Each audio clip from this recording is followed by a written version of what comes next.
নমস্কার বন্ধুরা, আজ আলোচনা করব গ্রুপ সি পদের যে ইন্টারভিউর জন্য কাট অফ হবে, সেই কাট অফ কত নাম্বারের উপর হবে, অর্থাৎ কোন কোন নাম্বার যোগ করে সেই ইন্টারভিউর জন্য ডাকবে আর কি।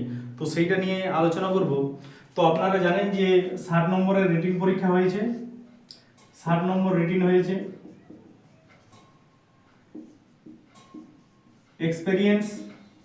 এক্সপিরিয়েন্সে 5 মার্কস আছে, আর একাডেমিকে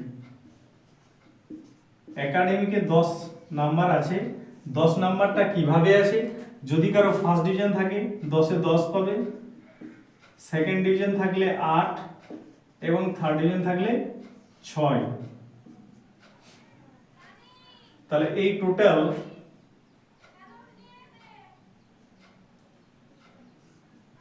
75 নাম্বার। এই 75 নাম্বারের উপর কাট অফ হবে আর কি।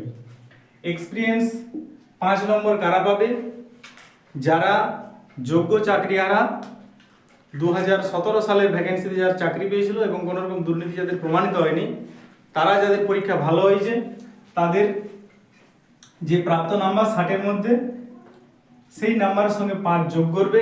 যোগ করার পর যদি তারা কাট অফে আসতে পারে, 5 নাম্বার যোগ হবে প্লাস একাডেমিক যোগ হবে, সেইটা যোগ করে তারপরে কাট অফ তৈরি করবে। মনে করুন, সাপোজ আমি ধরছি কোনো একটা স্টুডেন্ট 60-এর মধ্যে 55 পেল, ও যদি চাকরিহারা হয় তাহলে ওর এক্সপিরিয়েন্স 5, তার যদি মাধ্যমিকে যদি সেকেন্ড ডিভিশন হয়, ফার্স্ট ডিভিশন তাহলে 10, সেকেন্ড ডিভিশন হলে 8, থার্ড ডিভিশন হলে 6, তাহলে ম্যাক্সিমাম জনের সেকেন্ড ডিভিশন থাকার কথা। অনেকেরই ফার্স্ট ডিভিশন আছে, কিন্তু আমি এটা সাপোজ এক্সাম্পলের জন্য এটা ধরছি আর কি। তাহলে কত হয়ে গেল? 60, 68। এই 68 নাম্বার তার হলো 75-এর মধ্যে। 75-এর মধ্যে সে কত পেল? 75-এর মধ্যে 68, এইটা তার কাট অফ নাম্বার। এরপর এই নাম্বারটা যদি কাট অফে আসে ভ্যাকেন্সি অনুযায়ী, তাহলে সে প্যানেলে জায়গা পাবে ক্যাটাগরি এবং জেন্ডার অনুযায়ী আর কি। এরপর যদি কোনো একটা ফ্রেশার কাট অফটা কি হবে? এখানে তার 5 নম্বর থাকছে না, তাহলে রিটিনে 60-এর মধ্যে যত পাবে, যদি 60-এর মধ্যে সে হয়তো 58 পেল, তার একাডেমিক যদি 10 থাকে, তাহলে তার কত হচ্ছে? 68। সে কাট অফে যদি আসে ভ্যাকেন্সি অনুযায়ী, ক্যাটাগরি অনুযায়ী, জেন্ডার অনুযায়ী, মিডিয়াম অনুযায়ী, তাহলে সে প্যানেলে আসবে আর কি। তাহলে ওই 60-এর মধ্যে কে কত পাচ্ছে সেটার চেয়েও বড় ফ্যাক্টর হচ্ছে, সেটা তো একটা হচ্ছেই ফ্যাক্টর আর কি।